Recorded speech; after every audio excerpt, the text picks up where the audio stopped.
Makassar Viral, terdepan mengabarkan.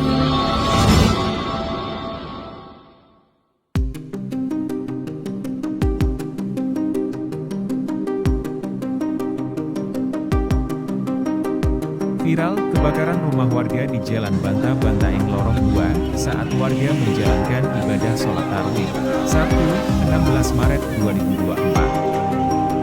Warga pun panik dan berusaha memadamkan api sambil menunggu damkar kota.